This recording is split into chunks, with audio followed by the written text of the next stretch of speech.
Hello, everyone, and welcome to the Jeffrey Epstein Show. I'm your host, Bobbycapucci, and this is a morning update. A few months ago, we talked about a story that had to do with the New York Times, David Boies, and a supposed source that ended up being garbage. If you remember, the source's last name was Kessler. And it was supposedly, they had a source that had all the dirt on Epstein, etc., etc., etc. And it was the New York Times who this man approached. Well, we have a follow-up story to that in NPR today, so that's what we're going to go ahead and dive into. Like you all know, I always like to revisit stories if we have follow-ups. I always like to add a little bit more meat to that bone so that the context is proper, so that we have as much of the story as we possibly can here in the catalog. So today, that's what we're going to do. A little more meat on the bone. This article is from NPR, and the headline is The New York Times, the Unreliable Source, and the Expose That Missed the Mark. This article was written by David Folkenflik. The intriguing tale began in mid-September with an invitation for two New York Times reporters to come to the Midtown Manhattan offices of the legendary lawyer David Boies for an off-the-record session. And as you all know, David Boies is the lawyer locked in his own legal battle with Alan Dershowitz, and his firm is also representing Virginia Roberts. The two reporters, Jake Bernstein and Emily Steele, were asked to leave their phones and laptops outside the conference room. No taping.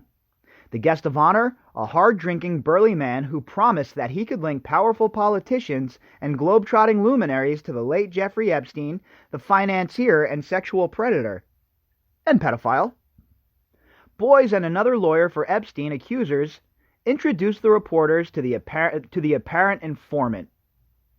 So this guy Kessler supposedly had the dirt on Jeffrey Epstein and had video proof, and he brought it to David Boies and Boies' law firm, and they in turn contacted the New York Times to come in and have a sit down about the information. The man went by a pseudonym, Patrick Kessler, saying he feared retribution. He boasted about damning videos of prominent men at Epstein's properties. And Kessler showed the reporters, as he had the lawyers, blurry stills of what he said were men having sex with women and girls. And see, folks, sometimes this is where our confirmation bias comes back to bite us in the ass. Of course the lawyers want to believe that this source has the dirt. Of course the lawyers want to believe that this guy has the info. And he has some blurry photos, etc., etc. But is that enough when you're looking at it from maybe the outside looking in? Is that enough to call reporters in, especially from the New York Times, and trying to get an expose? Well, if it's not something that you're really gung-ho about and something you're not charging hard after, you don't really have to worry about your confirmation bias. But when it's something like this that falls in line with what you believe already, well, it's easier to be duped, and that's just the human psyche in general. He claimed the men were in the top echelons of politics, finance, and law. He promised proof. But the informant appears to have been a fraud, and he has since vanished. Even so, he inspired an investigation by the Times, not of Epstein, but of one of the country's most famous lawyers. In a 5,400-word expose published on November 30th and an hour-long television show, the Times placed Boies at the center of a narrative that insinuates deceit and greed inside a morally corrupt legal system.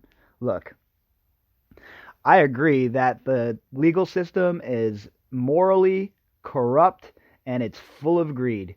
But the thought that they would go after Boies with a 5,400-word expose, and they haven't done a 5,400-word expose on Sarah Kellen Vickers, tells you everything you need to know about the New York Times.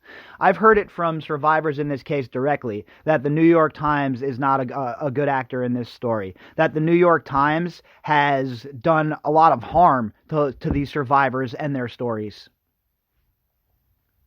The story, the result of months of reporting by a team of 4 Times journalists, promised to reveal how even the lawyers representing alleged victims of sexual predators seek paydays in ways that enable powerful men to avoid accountability. Boies says the Times account is terribly unfair. I didn't do anything deceitful here, and there's no basis for that allegation, Boies tells NPR in December. For them to put that in the article that is about me without making clear that they're not making that allegation about me, it is, I think, quite misleading. And I agree with that. It is misleading. The New York Times loves to do this, and this is why I have no respect for the Gray Lady at this point. They're a joke of an organization. They are an absolute joke of a news organization, and I have zero respect for the Gray Lady, which is sad, because when I was growing up and when I was younger, it was the standard bearer for what is real. And that all came crashing down around us when they took up the call for the disgusting fake war in Iraq, an illegal war in Iraq that should have never occurred. That was that was the beginning of the end, in my eyes, of the New York Times and their credibility. To this day, it remains unclear what the newspaper's reporting uncovered. Boies' own actions on other matters had already tarnished his reputation, but the Times journalists acknowledged they didn't have evidence that proved Boies either acted wrongfully or intended to profit from the Epstein cases, and their chief informant for the story had lied repeatedly, the Times itself concluded. Again, I'm going to believe the survivors who have told me that David Boies is acting in good faith, that David Boies is doing right by them. I'm going to take them at their word, just like I'm taking them at their word for everything else that's occurred in this case. Do you know why? Because they're credible. They're credible. Whereas the New York Times is not credible. All they do is run garbage stories these days. And what they've also have done, they've inflicted a lot of harm by their fake reporting. I'll just call it what it is, folks, with their fake reporting on a lot of issues. You know, the idea for the media is to inform, not to divide, and all they want to do is divide people into groups these days. Epstein was arrested last July on sex trafficking charges. A month later, he was found dead in his jail cell in what has been ruled a suicide. Allegedly. In August, the man calling himself Patrick Kessler approached the Winchester Star in Virginia's Shenandoah Valley with the same story about Epstein's powerful friends. As captured on an audio recording, one of the Winchester reporters asked Kessler why he didn't seek out a national news outlet. Kessler said he trusted the Star because he had grown up nearby. Yeah, okay. He chose the Star because he thought he could get one over on them, right? He thought, oh, this is a smaller operation. I'll be able to slide a little something in on them, and maybe I'll be able to catch a little bit of a payday for this bunk information I have. Reporters there soon questioned his veracity. The Star spoke to a lawyer whom Kessler claimed to have consulted. He said he hadn't heard of Kessler. When he did not show up a week later, I thought, well, this guy's a crackpot or, a fabulist. Somebody who just likes to spin, a fabulist, who just likes to spin stories and just wasted our time, says Winchester Star reporter Evan Goodenow. And so I kind of dismissed it. Just a week after that, the two Times reporters met Kessler at Boies' office. Look, so the Times was hooskowed by this, right? But the Winchester Star picked up on it right away that it was garbage. The Times, on the other hand, well, they're always looking for salacious information at this point. They don't even need to fact-check anything. Oh, we have a source, and unnamed sources say that. That's all they use now. They don't, you know what, like I said, their credibility, at least with me, is absolutely and positively shot. I'd much rather get my information from independent content creators who are actually on the ground in these places and who are reporting from the ground level. That's where I prefer to get my news at this point, because I don't trust the media. I truly do not trust the legacy media to have our best interests at heart, folks. Not even an hour after the meeting, Kessler sent a text message to Times reporter Emily Steele saying that he wanted to meet again. That afternoon, at the back of a Chinese restaurant, Kessler steered the two Times reporters, Steele and Bernstein, toward what he argued was a different scandal: the behavior of the two lawyers they had just met. Kessler alleged the attorneys wanted to turn his material to their own advantage rather than that of their clients, the women who said they had been victimized by Epstein and his social circle. Like I talked about when we first covered this case, we don't know who this Kessler guy is. We don't know who he was hired by, but I said it then and I'll say it now. An absolute disinformation attempt. This man was looking to muddy the waters, and I have no evidence of this, obviously, folks, but in my opinion, was probably hired by Epstein's crew to muddy the waters and to try and destroy the credibility of David Boies, so going forward, he wasn't credible when he came forward with evidence. It's just another cloak and dagger attempt by Team Epstein to make things move in a direction they want them to move. And that's the way I read this. That's my opinion of this whole Kessler situation. That was my opinion when we first covered this, and that is still my opinion now. This news direction appealed to the Times. Investigative reporter and one of the 4 journalists on the story, Jessica Silver Greenberg, tells NPR that she had been seeking a window into the universe of people, powerful men, that had potentially enabled Epstein and allowed him to continue to allegedly abuse women for decades. What a bunch of bullshit. If they really cared, they'd be going after the core 4 like I'm doing. If I had the resources that the New York Times has, forget about it, folks. This would already be a wrap. These people would be living the Weinstein life if I had the resources that the New York Times had. I would not stop until these people were arrested. I would write story after story, make appearance after appearance, until the pressure was ramped up so high that it could not be ignored. But yet they sit here and they talk about, oh, well, we were gonna this direction, it appealed to us because, we wanted to get in there and destroy people of power who were with Jeffrey Epstein and expose them. No, you weren't. You were just simply, like every other story, trying to sell papers from the New York Times. It had nothing to do with going after Epstein.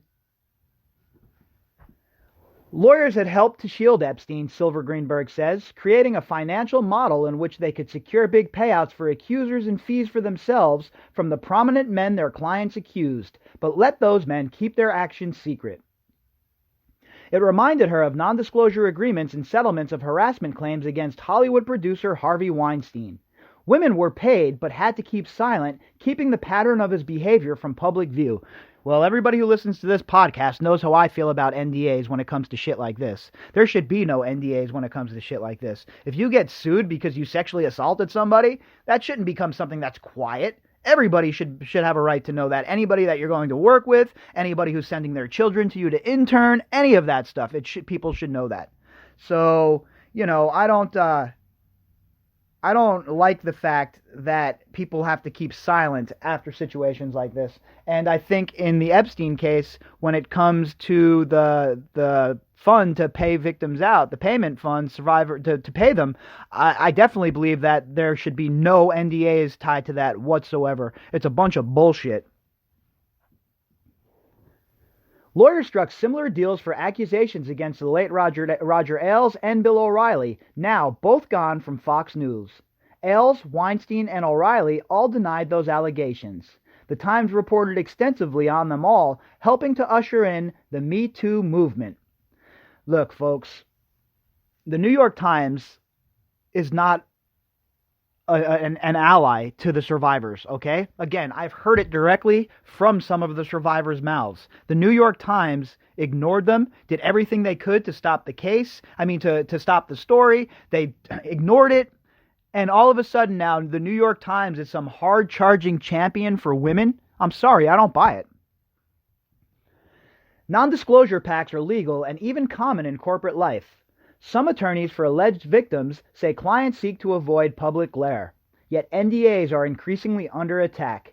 Most recently, now former presidential candidate Mike Bloomberg announced he would release 3 women who filed complaints against him at Bloomberg LP from confidentiality clauses after rivals blasted him for it at a Democratic presidential debate.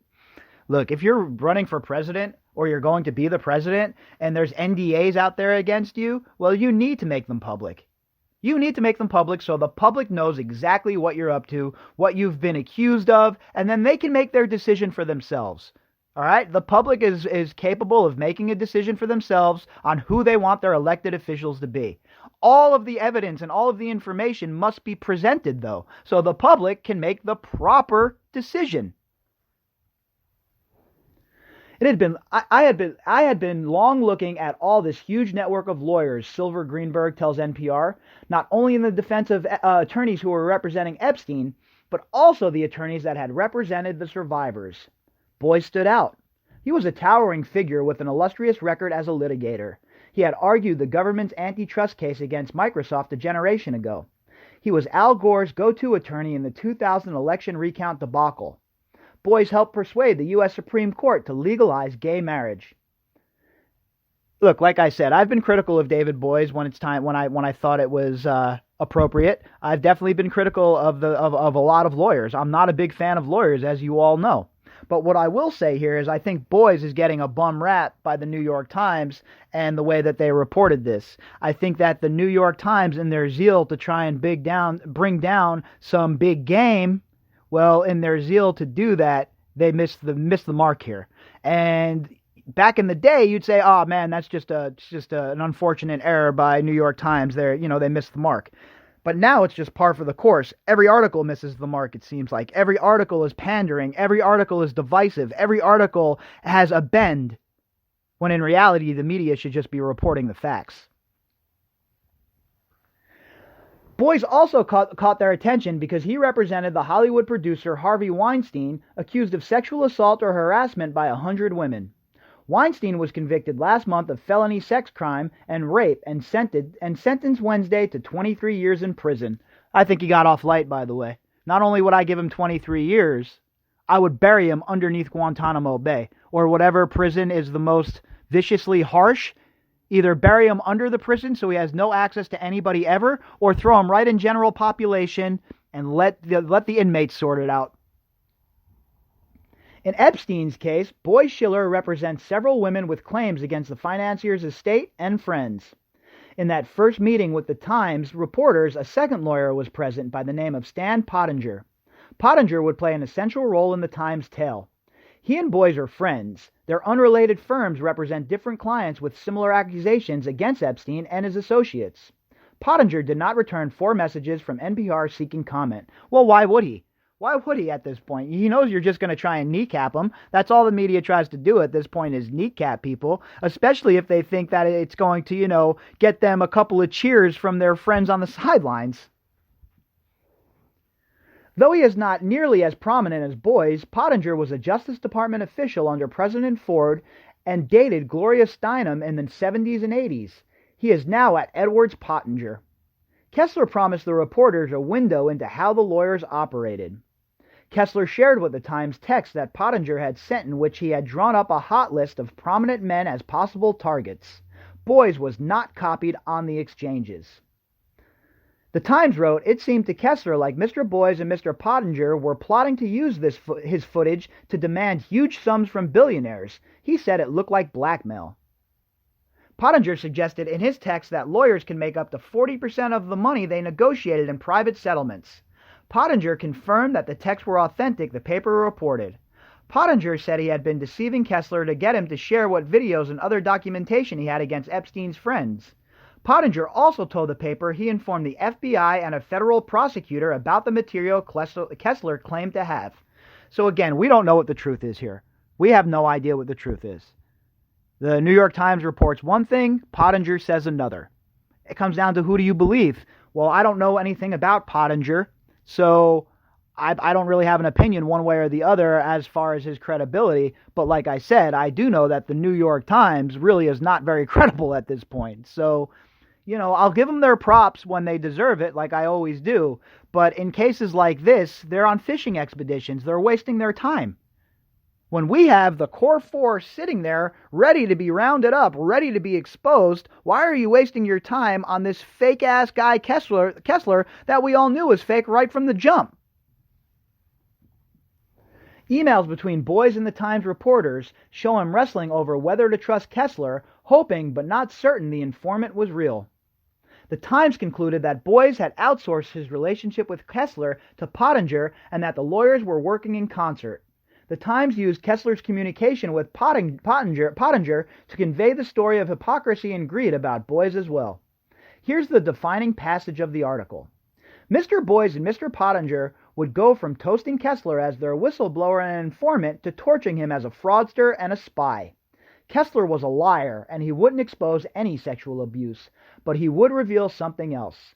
the extraordinary, at times deceitful measures elite lawyers deployed in an effort to get evidence that could be used to win lucrative settlements and keep misconduct hidden, allowing perpetrators to abuse again.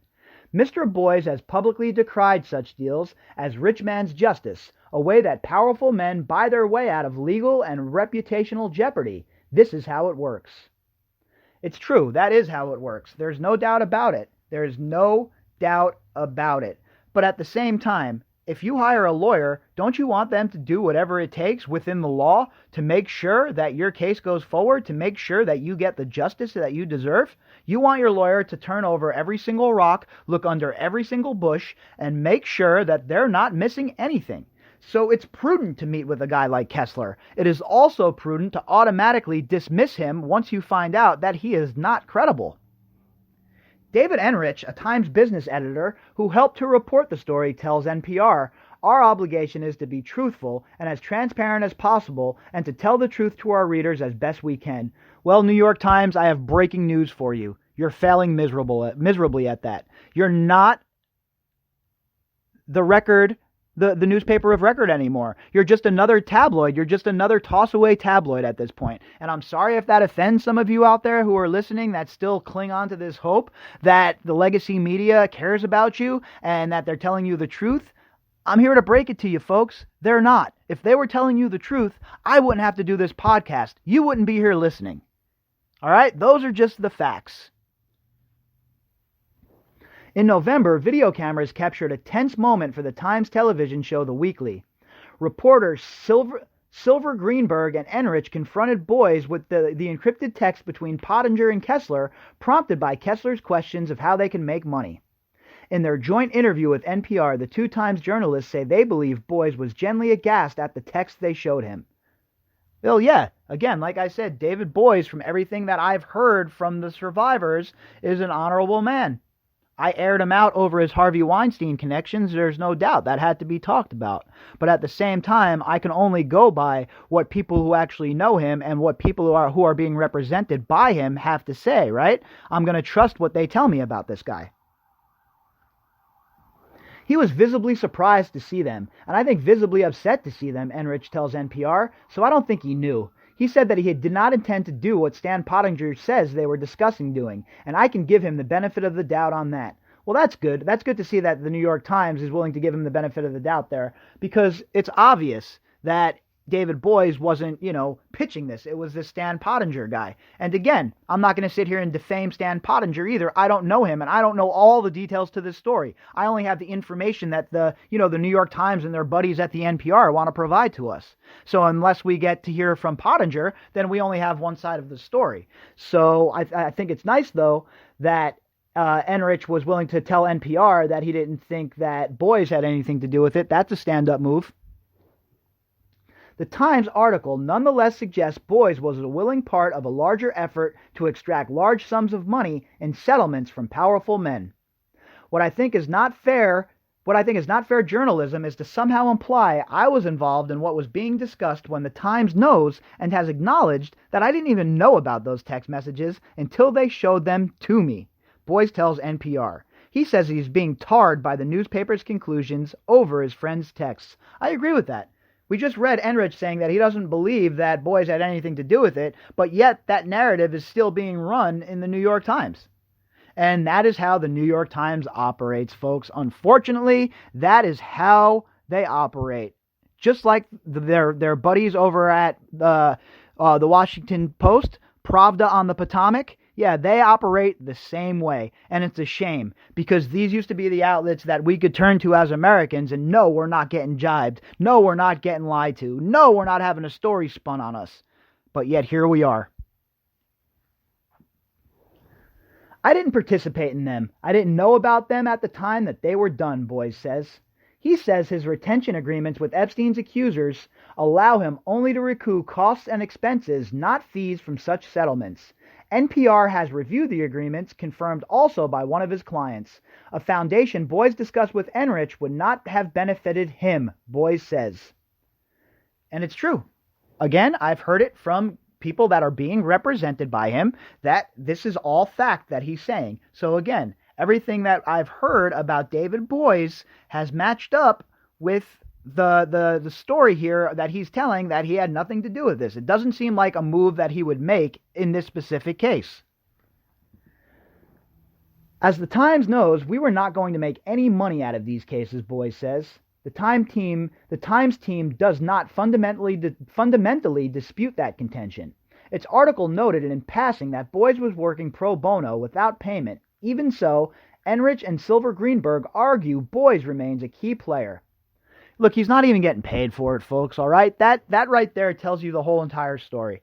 The man's not making any money out of it. Sure, he's going to build his, the public view of the company. He's going to get, more eyes on the company. More people are going to want to use his services after this case, et cetera, et cetera. But he's not making any money from the survivors here. It's not like he's Denise Georging them. He's not trying to, snatch whole islands from them and liquidate them so that he has the money like Denise George. Where's the Times article on Denise George and her money grab? I don't think it matters whether or not David Boies is going to get rich off these settlements, Silver Greenberg says. Burying that information of sexual assault or misconduct, making it disappear, and letting some of the world's richest, most powerful men off the hook through these legal settlements is the issue. Well, that's not going to occur in this case, Mr. Silver, okay? Silver Greenberg. That's not the strategy being employed here, especially for the survivors that Boies is representing. They want justice, my man. Justice. Justice is what they're after. Though Boies had built up a distinguished legal record stretching back more than a half-century, he damaged that reputation badly in 2 recent episodes, one of which involved the Times directly. Boies earned sharp criticism for his close ties to Theranos, a blood-testing startup that collapsed under accusations of fraud. Speaking of that, there's a great documentary about that on HBO. I forget the name right now, but if you Google Theranos documentary, you'll be able to find it. It was really, really good. And the scam that they were running, whoo boy. Its founder now faces federal criminal charges. Boies served as an outside lawyer and a corporate director. The former Wall Street Journal reporter who exposed the fraud, John Carreyrou, has said Boies' firm acted to intimidate whistleblowers. Boies denies that. Again, I don't have any information about any of that case. I don't know anything about Theranos. Those assertions might be correct. I don't know all the ins and outs of the actual legal battle. All I know is what I saw in that documentary. And like I was saying, that documentary is explosive, and I highly recommend it. In recent years, Boies' firm did legal defense work for the Times. Then, in late 2017, the newspaper fired Boies Schiller Flexner over revelations he hired a private firm run by former Israeli spies for Harvey Weinstein. As the New Yorker first reported, that firm sought to intimidate the Times sources and even tailed its reporters. Boies says he was unaware of the extent of the firm's work. Well, see, I don't know about all of that. I don't know if I buy that, Mr. Boies. I'm pretty sure you knew exactly the type of people you were hiring if you hired ex-Mossad, my friend. So come on, let's not try and be dishonest here, all right? We know if we're hiring ex-Mossad as private investigators, you know what you're getting when you pay for that. You know what sort of people you're getting. The Times implied Boies took on the Epstein case to help restore his reputation.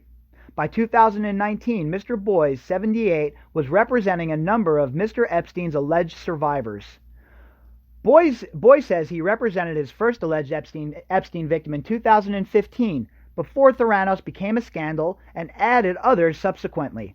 I think it's fair to say that Boies' representation of Epstein's victims has helped him burnish his reputation when he needed it the most, Silver Greenberg says.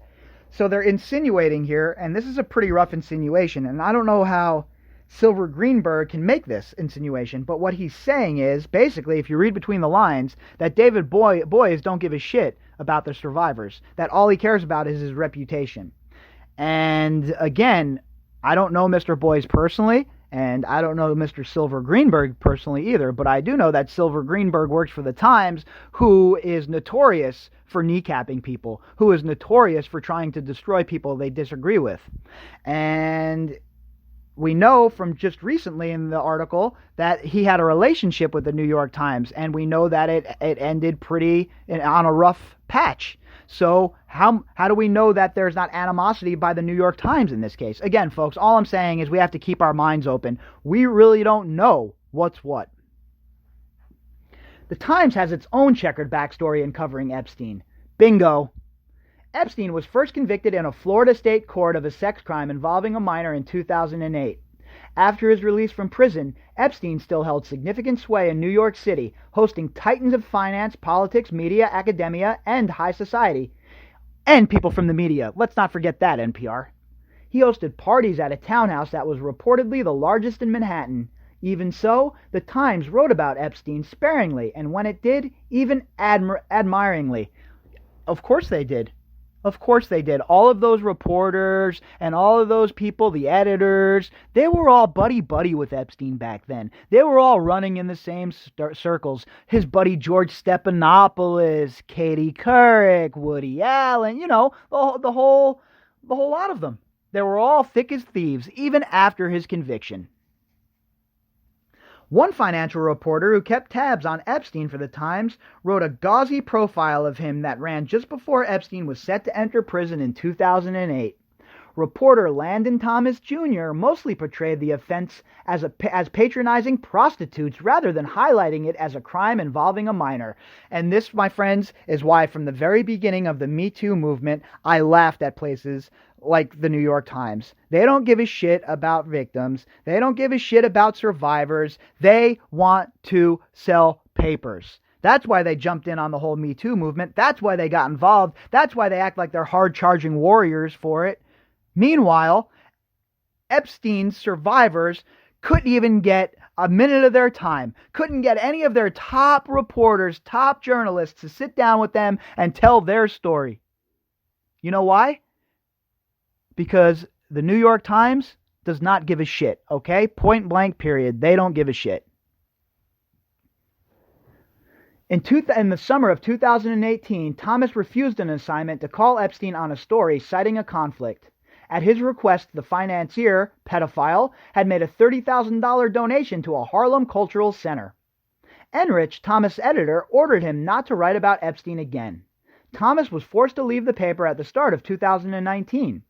Enrich says the Times should have told readers about the episode, which the paper has never done. Of course they haven't, because they're a dishonest trash rag outlet. Everything you read in the New York Times, take with a grain of salt, folks. The Miami Herald's Julie K. Brown broke the story open in November 2018 by chronicling accusations against Epstein and the failures of major institutions to hold him accountable. Brown says the press is among those institutions. Boies cites the press failings too. Yeah, no shit. If it wasn't for the press being such miserable failures, I wouldn't have this podcast. I wouldn't be here talking to you folks about this. There would be no need for it. But when you have survivors of Jeffrey Epstein's reign of terror reaching out to me, just some average guy who was pissed off and decided, hell, I need to make a podcast so my friends are aware of what's going on. I had no idea that it would turn into what it is now with, hundreds of thousands of downloads, etc., etc. But the fact is, the New York Times should have been the one stepping up. The New York Times should have been a safe harbor for these survivors to contact, for these survivors to go and get help. But no, it wasn't that. We filed our first Epstein case in 2015. We filed a second case in 2016. And in 2016, we tried to get the Times to write about this, Boies says. Until July 2019, the Times showed no interest at all in Epstein's survivors or in the scope and scale of Epstein's trafficking, or even in the fact that a sex trafficking ring was going on. Enrich doesn't flinch at the criticism. I think that we missed the ball on the Epstein coverage. Yeah, no shit you did. At a great detriment to the survivors, at a great detriment to their health, and their securing justice. So good job, New York Times. Remember this, folks. Remember what we're talking about here. Next time you go and you go and pay for the New York Times to get behind their firewall. Screw that. Take that money and give it to your favorite content creator. Donate that money, whatever it may be. But the New York Times is not the sort of outlet that should be trusted. I think we missed the ball on the Epstein coverage, says Enrich, who joined the paper in 2017 is now its business investigations editor. I am really disappointed in myself and the New York Times for not having responded as forcefully and as quickly and as aggressively as we should have. Yeah, because you were still protecting him, all right? Just be honest. You didn't respond because, you weren't going to be able to score your political points this way. It wasn't, your enemies, your political enemies weren't going to be taken down, so forget the story. That's what we've devolved into in this country. Every big story is all about, which politician can we take down? Who can we take down that doesn't think like us?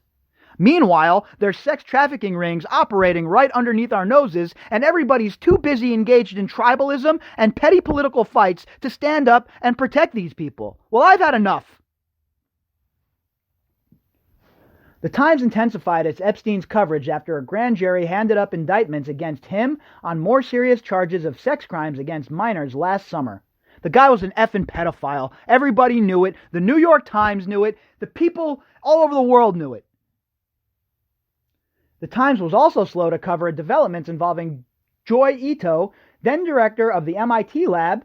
Ito resigned from the New York Times Company Board and the Massachusetts Institute of Technology last September as his ties to Epstein came into focus. Again, they can't even clean their own house of people that were tied to Jeffrey Epstein, but they had the audacity to get on their pillar and yell down at the rest of us and call David Boies names and call this one names and call this one an accuser and call this one an enabler.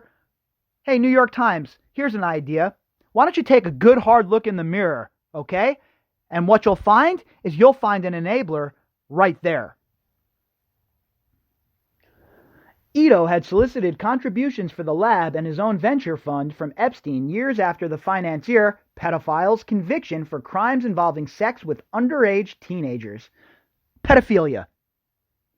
The Times journalists wrote that their report lays bare how powerful men buy their way out of legal and reputational jeopardy. That's funny because I'm pretty sure that's what the Times does as well. And in interviews, they say their reporting did so in a transparent way, acknowledging false starts and unanswered questions.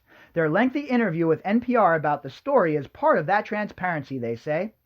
This is one of the pieces of journalism, both the weekly television show and the article, that I'm most proud of, Silver Greenberg says, and I'm proud of us showing our process in this. Oh, shut up. You have nothing to be proud of. I try not to get too wound up about these articles and these reporters who are reporting these articles like they're some champion of these survivors. Man, you are not a champion of anybody.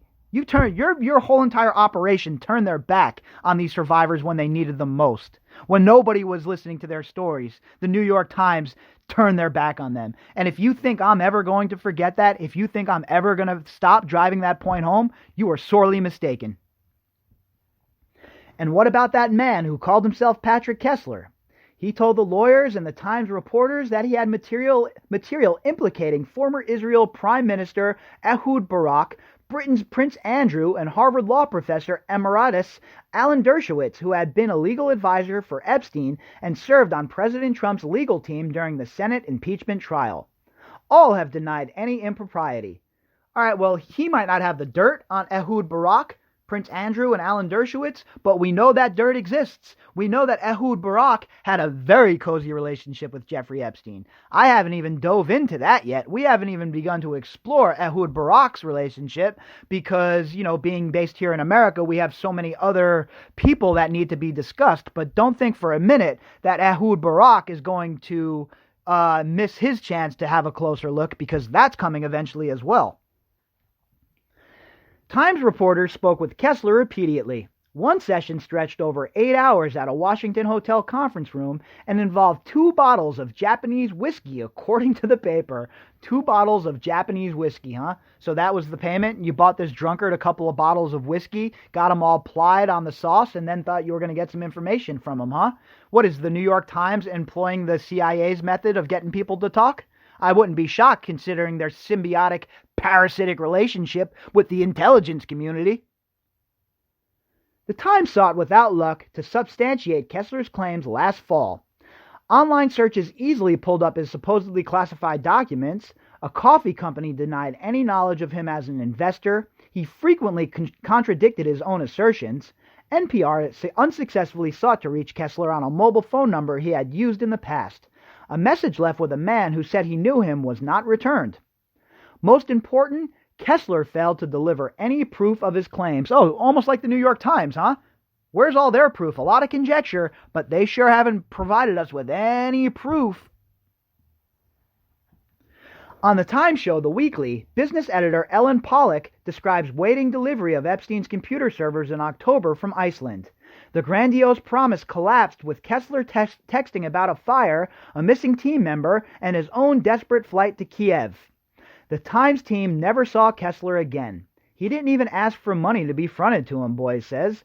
When you conclude a fraud has been committed, the question is, why? He's unlikely to be doing that entirely on his own. Like I said, folks, from the very beginning, I told you what this was.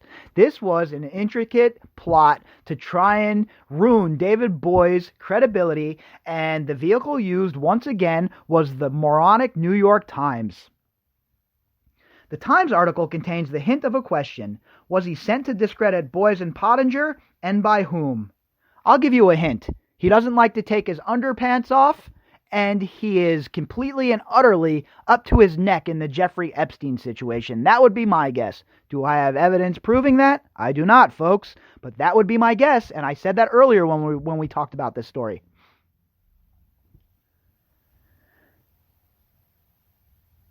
The Times-Enrich says the paper's reporters continuously hunted Kessler, even after publishing. What was he? A scam artist? An extortionist? A plant? They don't know. There is not a day in those 3 months, including weekends, that we were not trying to figure out who Patrick Kessler is, what he actually has, where he comes from, and why he's doing this, Enrich says. Oh, even weekends, huh? You guys even work on weekends? That's cute. I haven't missed a day in 158 days. I've been on this podcast 158 straight days, most days with at least two episodes, and they're talking about, oh, we've been working weekends? That's nice, with your six-figure salaries. The Times journalists say they never thought to wait to publish until they unraveled the secret of Patrick Kessler. They tenaciously held onto the story they sought to tell, as twisty as it turned out to be, alerted to the path by a patently unreliable guide. Folks, look, all I can take away from this is New York Times was used by the Epstein team to try and discredit the survivors' lawyers. That's what I'm taking away from this. And I thought that at the very beginning, and this really confirms it for me and sends it home. The New York Times is not a reliable source in the best of times anymore. And when it comes to the Jeffrey Epstein case, I really have a hard time believing them when it comes to stories like this. Now, don't get me wrong. Every now and then they have a really good piece. Like the piece we read last night that was talking about the Core Four. That was a fantastic investigative piece. It wasn't a hit piece. It was a piece that got down into the weeds. It dealt with the details of the case. It laid out who these gals were, how they were involved, etc., etc. In a story like this, there's a bunch of conjecture and nonsense and misdirection and basically confusion for the reader. And that's what whoever sent Kessler in, that was their plan, to cause confusion and to cause doubt and to make people think that the survivor's lawyer is just in it for a money grab. So that would in some way demean the survivor's claims as well. And that was the goal, in my opinion, in this whole entire Kessler situation.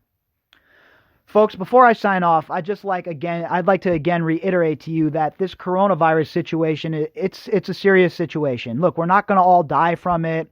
It's not a world ender, nothing like that. But it is a very serious situation. And even if you're a very healthy person and you are, somebody who might contract coronavirus and just have a mild case and you're not exhibiting any symptoms, you could very well pass that on to somebody who is not as lucky as you. Somebody whose immune system is compromised. Somebody who, say, went through cancer. Somebody who has heart problems. Somebody who has asthma. Somebody who has diabetes, etc., etc. If you pass on your mild germ to them, it could become life-threatening for them. So social distancing is very important, folks. In my opinion, we don't have to wait for the government to do it. We can all do it. Mitigate your time in big groups. Mitigate your time around other people. Keep a 6 foot, barrier as much as you can. And of course, everybody's telling you to wash your hands, and sure, that's great advice. But what they're not telling you is a lot of reports coming out are saying that this virus can live on certain surfaces for up to 9 days. So please be very vigilant. Be very vigilant. If you feel like you're sick, don't go to work. Don't take the chance of spreading this to your loved ones or to other people who have compromised immune systems, who are seriously at risk of really suffering complications here, folks. Because, I'm not one to ring the bells of alarm, especially in situations like this. I'm always one who calls for calm and for everybody to remain in a state of preparedness, but to remain calm. And that is exactly what I'm calling for here. This is not a time for panic. This isn't a time for panic buying. None of that stuff. We all have to keep our heads and work together to make sure that we get rid of this virus as soon as possible. This isn't the flu. This isn't the common cold. This is a virus with an R naught of anywhere from 2.5 to 5. And what the R naught means is that's how many people it gets spread from one person to the others. And if you understand what exponential growth is and how exponential growth works in pandemics, you understand how serious this could be. This could be just a very, very, very bad situation that could last for a while. I know a lot of people are banking on the warmer weather slowing it down and stopping it, but I have my doubts about that, folks. Just take a look at the way it's starting to rage in places like Qatar and the Middle East, and sub-Saharan Africa is now having a problem. We can't rely on that sort of thing to make sure that this virus goes away. We have to work together to make sure that we're being responsible and we're not being involved in large gatherings, large groups. And I know it's hard, especially for the younger people out there, for the social distancing. But folks, we got to do it. The lives of our parents and our grandparents and people with compromised immune systems might very well depend on it. And all you have to do is take a look at Italy and what's going on in Italy, especially northern Italy, where they have a fantastic medical system, where they have a ton of money, and you see how overwhelmed they are because the sheer number of cases that need medical attention in the hospital because of lung issues. So this is what we face, folks, and we have a couple of choices here.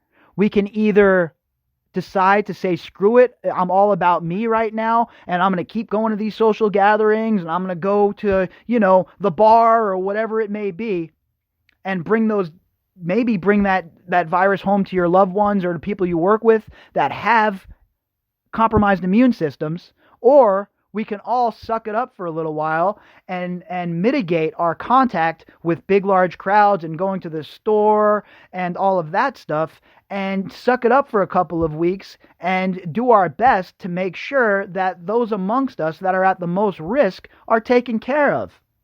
I've seen so many callous comments, so many people, it's only older people or immunodeficiency people. You guys realize that people with obesity fall into that category as well, right? And in America, what is the level of obesity, folks? Around 45%? So come on, let's have a little compassion for those of us who might not be as strong in our immune systems as the rest of us. Let's have a little bit of compassion for the people around us. Let's make sure that we're being responsible here, folks. I'm not saying panic. I'm not saying crawl into a bunker. But what I am saying is follow the advice of the medical professionals. Mitigating your contact with large groups is just straight up common sense at this point.